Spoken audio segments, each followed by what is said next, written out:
Bom dia, amigos. Hoje é dia 25 de abril de 2019. Vamos conversar um pouco mais sobre cultura, educação, ensino, informação, entrevistas e música. Tá? Hoje nós vamos começar novamente pela agenda cultural, mas antes eu quero falar uma coisa para vocês. Dia 23, terça-feira passada, eu postei neste canal uma entrevista com Eli de Oliveira, ex-integrante, né, vocalista da banda Rádio Táxi. Eu queria saber, quem não viu, eu aconselho a ver e voltar um pouquinho nessa história da música da década de 1980, tá? Como eu falei para vocês antes, algumas coisas eu tenho gravado aqui na minha casa e algumas outras coisas no estúdio Companhia Casa da Sogra, que continua sendo meu parceiro, claro, né? Tá? Por questões de facilidade mesmo, eu estou sempre com a minha companheirinha lá atrás, ó, que ela está se mexendo agora, arrumando o lugarzinho dela, tá? Por isso que mudou o visual, né, atrás, tá?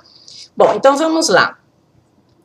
A nossa agenda cultural é o seguinte: dia 28/4, deixa eu ver que dia que cai, nesse domingo, nós vamos ter um evento chamado Amigo dos Animais, Dançam e Canto para angariar recursos para as causas animais, na Casa da Cultura da Vila Guilherme, na Praça Oscar da Silva, 110, São Paulo. Então, quem morar por esses lados pode assistir esse evento, tá? Então, vai lá se divertir e leva 1 quilo de ração para gatos, né? Mas se quiser levar para cachorro também pode levar roupinha, pode levar o que quiser para os bichitos, tá bom? No sábado, todos os sábados, por enquanto, né, até terminar a temporada, às 18 horas, é uma peça Noviça Mais Que Rebelde, no Teatro Novo, da Rua Domingos de Moraes, 348, perto do metrô da Rosa. É um quarteirão, quando você entra na Domingos de Moraes, é um quarteirão antes do quarteirão do metrô na Rosa, tá?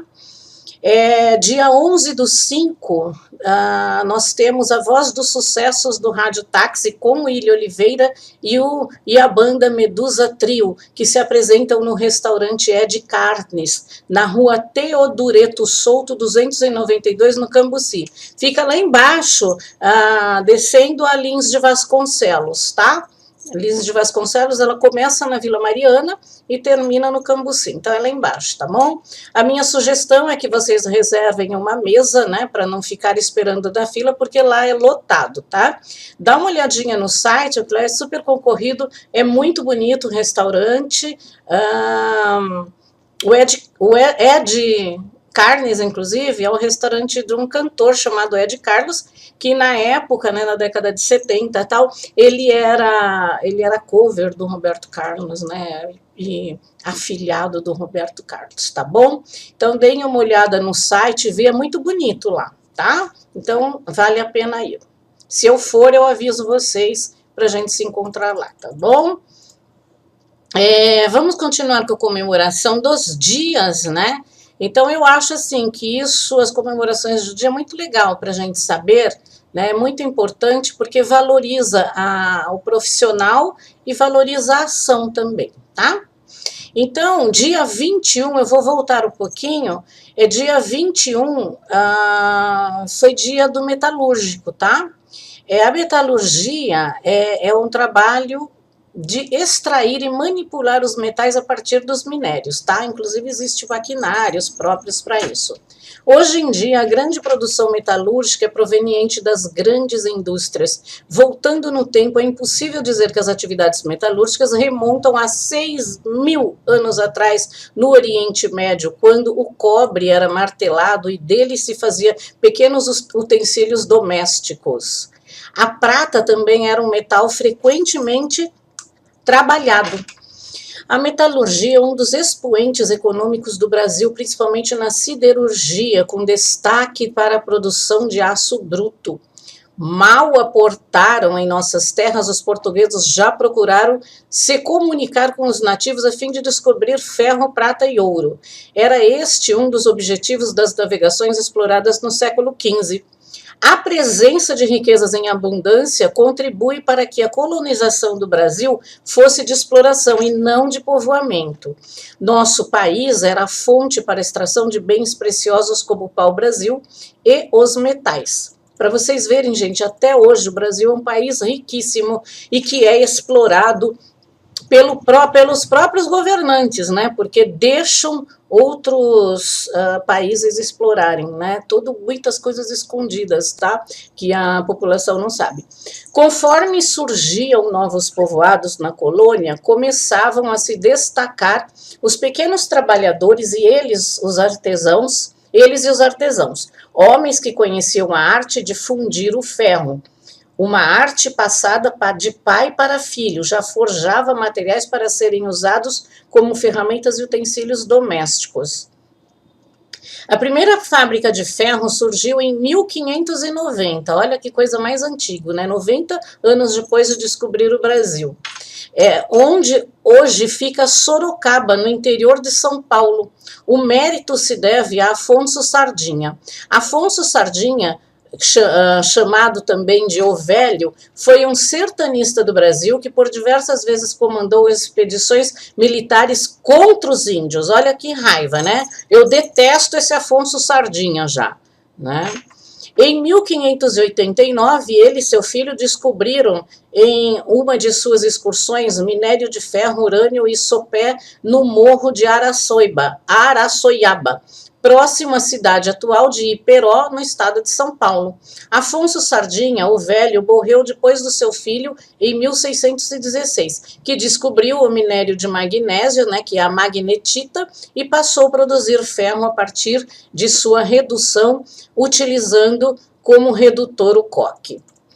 Então, para você ver, né, as pessoas, hoje em dia, a história do Brasil está assim, os bandeirantes, né, eles eram bandidos que vinham aqui para o Brasil, matavam os índios, estupravam as índias, né, abusavam, escravizaram, né, não devia nem ter um museu de bandeirantes, nada disso, devia não esquecer da história, mas deixar a história como que eles eram ruins mesmo, pessoas ruins mesmo, tá?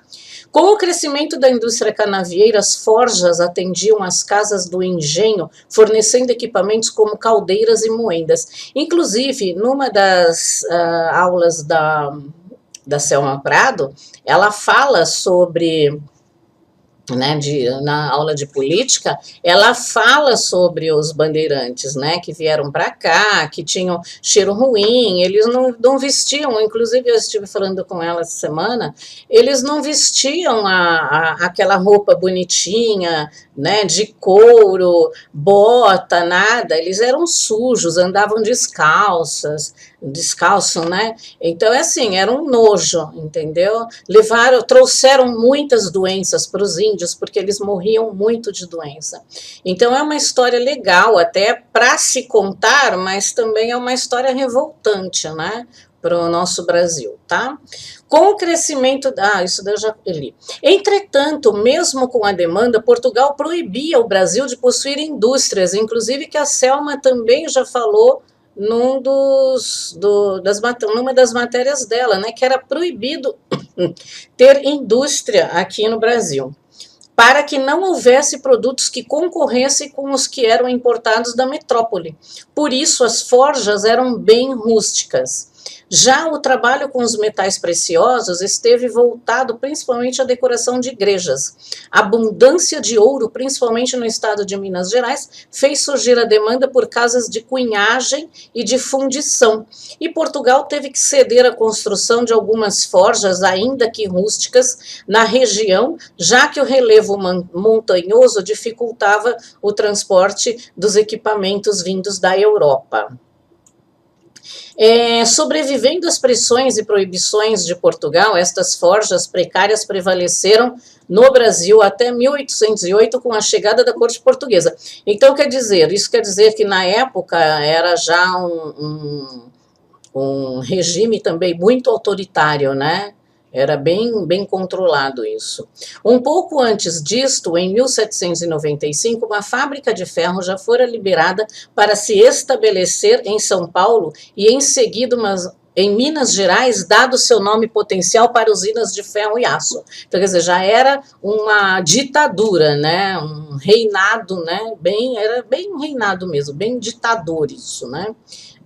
Eu falo e tem que ser feito, senão você morre.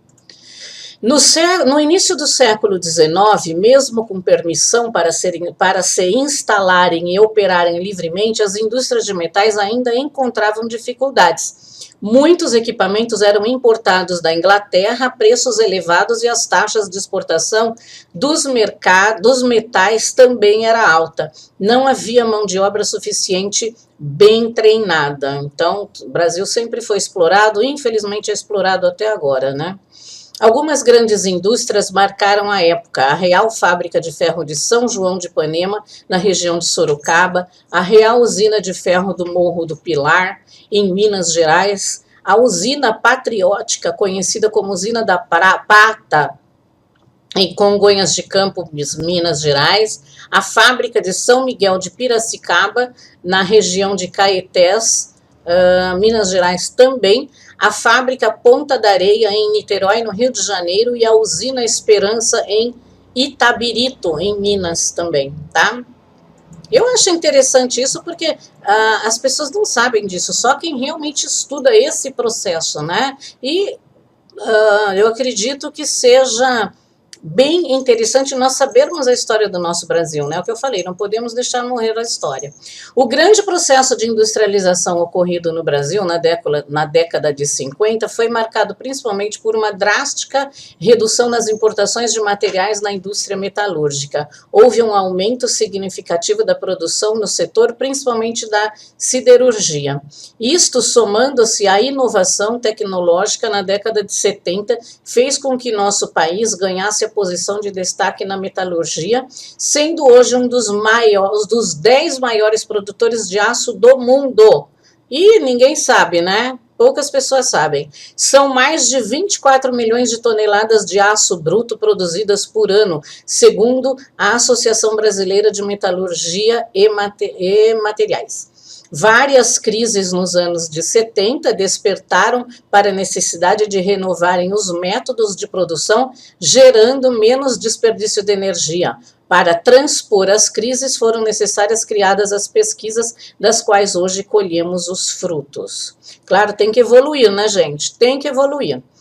Além do aço bruto, o Brasil é grande produtor e exportador de ferroligas. Produz mais de 1 milhão de toneladas por ano e é o terceiro mundo, atrás apenas da África do Sul e da França.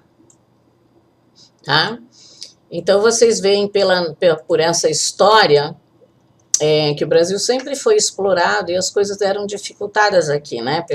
Pela questão também da liderança lá no início do século XVI por Portugal, tá? E vem ainda, o Brasil já devia ser o país mais desenvolvido do mundo e por questões de governos corruptos em todo o tempo, né? Cada um só pensa em si. Infelizmente o Brasil está ainda atrasado perto do que ele deveria estar. Bom, dia 22 foi Dia Mundial da Terra.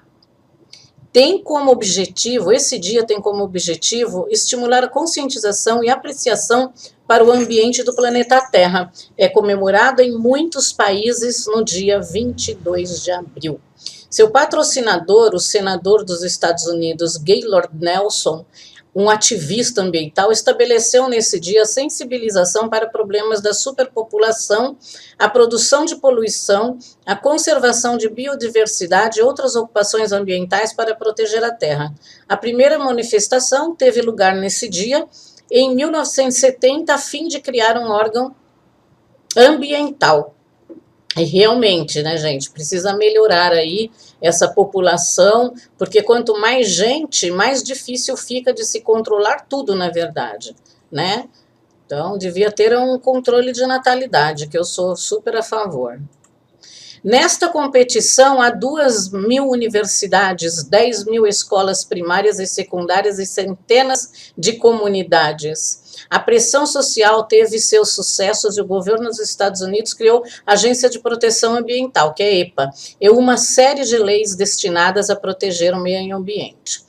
Em 1972, foi realizada a primeira Conferência Internacional sobre o Meio Ambiente, a Cúpula da Terra, em Estocolmo, que teve como objetivo sensibilizar os líderes mundiais sobre a magnitude dos problemas ambientais. A Organização das Nações Unidas celebra o Dia Mundial da Terra todos os anos, no primeiro equinócio do ano, em torno do dia 21 de março. Né? Não esqueçam que é o equinócio da primavera lá no hemisfério norte, tá?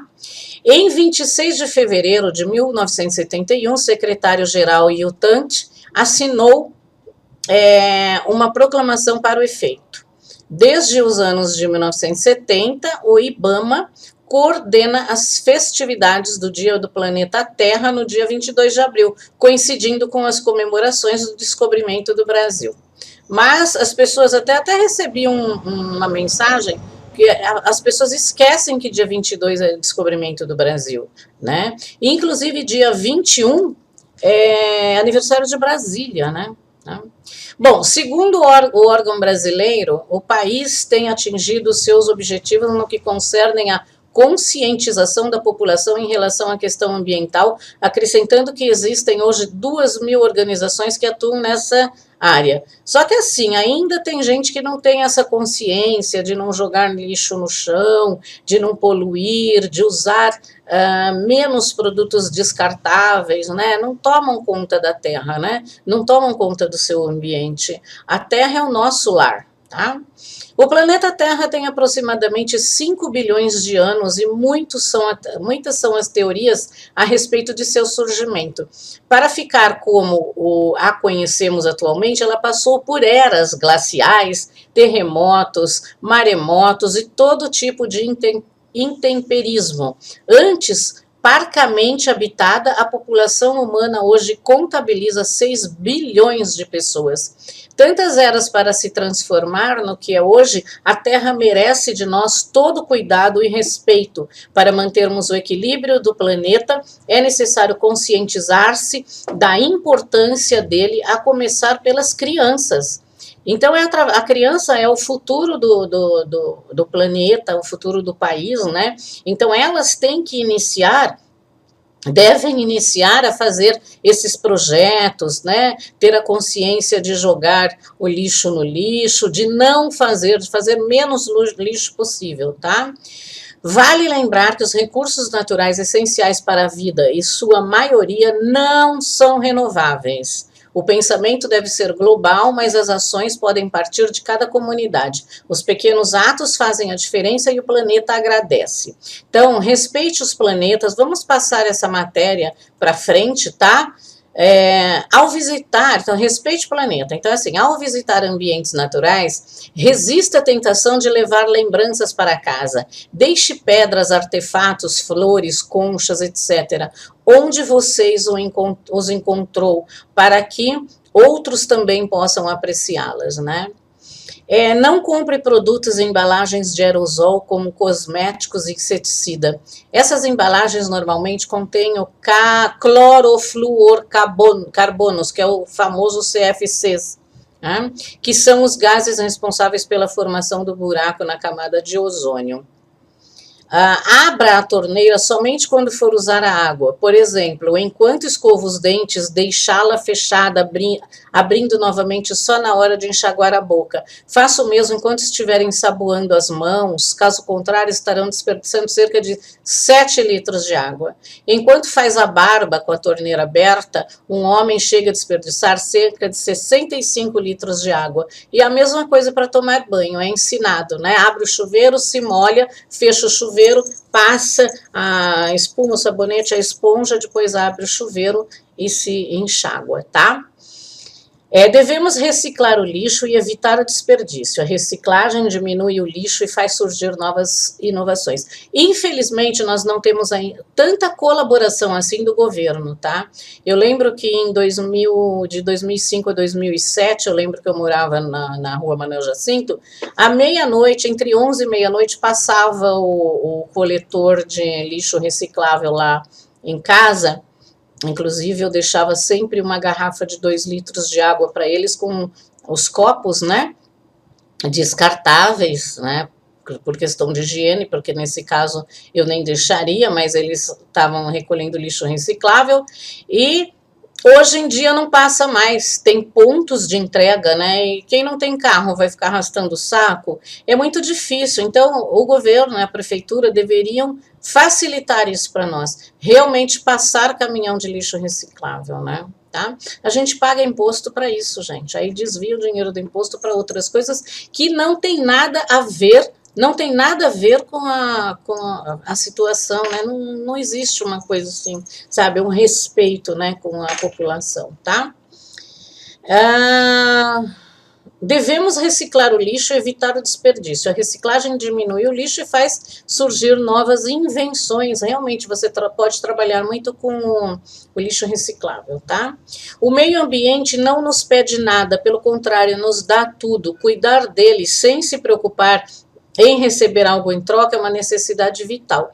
E o universo agradece, tá? Eu tirei esses estudos do Instituto Brasileiro de Geografia e Estatística e do Greenpeace, do qual eu sou colaboradora mensal do Greenpeace. Gostaria de estar lá, assim, né, pessoalmente, mas não consigo, não tenho condições de fazer isso, né? Então, bom, dia 24, ontem, foi dia do agente de viagem. Então, o agente de viagem é o profissional de turismo responsável por esclarecer as dúvidas e orientar os turistas na escolha de roteiros e destinos, além de auxiliar o viajante a aproveitar ao máximo a viagem, otimizando os atrativos a serem visitados. Além das informações, o profissional também contribui para a contratação de reserva da hospedagem e do meio de transporte mais apropriado para o turista realizar passeios e consumir serviços turísticos de qualidade, tá? O ministro do Turismo, ele considera o trabalho de agente de viagem de extrema importância para o turismo. Quer dizer, tem que ser, né, tá? Então, a fonte, turismo.gov.br, ok? Dia 24 também é um dia importante que eu quis colocar aqui, eu vou fazer um comentário, é o dia do jovem trabalhador, Dia Internacional do Jovem Trabalhador. A data foi criada pela Organização Internacional do Trabalho e é comemorada em todo o mundo para ressaltar a importância dos jovens profissionais no mercado de trabalho e para incentivar a contratação desses trabalhadores que não possuem ampla experiência na profissão, mas que são ávidos pelo conhecimento e sempre estão prontos para contribuir com a empresa, tendo novos ideais, tá? Eu ministrei cursos, né, de minha autoria na área administrativa de 1990 a 2007 e fui a pioneira na indicação de alunos para a empresa. Então, meus alunos faziam, como existe hoje, né, copiaram isso de mim, meus alunos faziam o curso, eu já tinha entrado em contato com as empresas, né, com o departamento de RH, e já indicava, já falava, já explicava o que era, e os alunos iam fazer uma ficha lá. Muitos alunos conseguiram emprego por causa disso, né? Eu também dava, na época, eu também dava treinamento para empresas, né? Eu dava treinamento para empresas, dava o curso especializado para empresas, né? Gostava, era maravilhoso. Essa questão de jovem trabalhador é uma questão muito bacana que eu lembro hoje. Infelizmente, as crianças só podem trabalhar acima dos 16 anos, né? Porém, eu lembro que a gente começava a trabalhar, eu comecei com 17, mas as pessoas normais, né, que eu nunca fui normal, elas começavam a trabalhar com 14 anos de idade, e era super bacana isso, tá? E eu lembro uma vez de um depoimento quando foi esse negócio de passou a ser 16 anos, acima de 16 anos, eu lembro que caramba, acabei de lembrar o nome, Juliano Duarte, da nossa escola, ele fez um depoimento tão bacana, tão bonito sobre o pai dele, que começou a trabalhar aos 8 anos, né, de idade, sabe? E ele admira muito o pai dele. Então eu admiro também muitas pessoas. Meu pai também começou a trabalhar cedo, né? As pessoas que começaram a trabalhar cedo. Né? Tinha muita gente na escola que trabalhava, que ajudava o tio na feira, né? E, sei lá, trabalhava, ajudava. Eu praticamente trabalhava, porque eu ajudava minha mãe a arrumar casa, eu arrumava casa, eu era empregada doméstica da casa, vai. Porque eu limpava a casa, eu lavava a roupa, passava a roupa de todo mundo, né? Eu fazia faxina mesmo na casa, né? Então, não por obrigação isso, mas porque eu achei que eu deveria fazer, eu quis fazer isso daí, tá? Bom, dia 25 hoje é dia do contabilista. O termo contabilista é usado para designar o profissional com bacharelado em contabilidade ou técnico em contabilidade. Tá? O dia do contabilista foi oficialmente instituído pela Lei Estadual de número 1989, em 23 de maio de 79. Em abril de 2012, o Conselho Federal de Contabilidade determinou que o sistema do CRCs, né, e do Conselho Federal também, passasse a substituir o termo contabilista por profissional de contabilidade. Essa data foi criada em 1926, durante o almoço realizado em São Paulo, em homenagem ao senador João Lira, que havia consolidado conquistas da classe no Senado Federal. Aos poucos, as comemorações foram ganhando força em todos os estados até se tornar nacional. Atualmente, o dia 25 de abril é usado pelas várias entidades representativas no meio contábil e pelas escolas, com a oportunidade para congregar os profissionais e refletir sobre o presente e o futuro da contabilidade no Brasil. Só que existe um outro dia do contador também, tá? Que quando chegar no dia eu falo. A fonte é Soco Contabilidade. Amanhã, dia 26, é dia do goleiro também. Como o ano passado eu falei, sem comentários, né? Parabéns para os goleiros. Né? Aliás, comentei também que eu fui goleira, né? De handball, minha irmã também foi goleira de handball, o Job, meu irmão, foi goleiro, né? De futebol, o pessoal que assiste da nossa escola deve lembrar dele, foi muitos anos, o pessoal que também do próprio bairro nosso aqui também deve lembrar que ele era goleiro, né, tá? Dia 27, que cai no sábado, é dia da empregada doméstica, né? Esse dia homenageia Santa Zita, que faleceu neste mesmo dia. É padroeira desta categoria. No dia 27 de abril é comemorado o Dia Nacional da Empregada Doméstica, já que ela trabalhou, a Santa Zita, né, como empregada doméstica para uma família desde os seus 12 anos de idade, na cidade de Lucca, na Itália. Então, tá vendo? 12 anos de idade ela foi lá ser empregada. E eu conheci uma pessoa também, a Lucinha, que aos 8 anos foi trabalhar como empregada doméstica, né? Porque a mãe dela não sabia o que fazer com ela, porque tinha muitos filhos, tal, e outras situações assim. Existem muitas situações dessa, né? Mas não é nada demais uma pessoa que lutou pra caramba, né? Que conseguiu o lugar dela aí na sociedade, um lugar respeitoso, né? E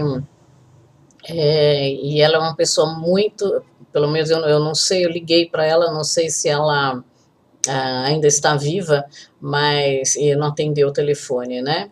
Mas há pouco tempo isso que eu liguei. Mas ela é uma pessoa de muita confiança, trabalhou num lugar muito famoso, muito conhecida, de pessoas, inclusive artistas, né, que iam lá famosos, e a primeira pessoa que elas abraçaram é: cadê a Lucinha, né? E iam lá, perguntavam como ela estava, tudo uma pessoa muito fofa, tá?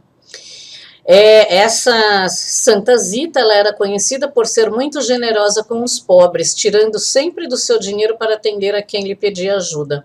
Após sua morte, foi declarada como Santa das Empregadas Domésticas pelo Papa Pio XII. Tá?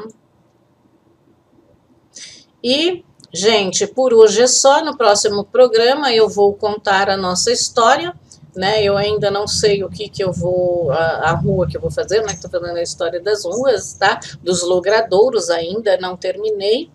E é isso, tá? Se vocês gostaram dessa matéria, deem um like, compartilhe, comente, participe do programa, né? Verifica se vocês querem alguma matéria, tá bom?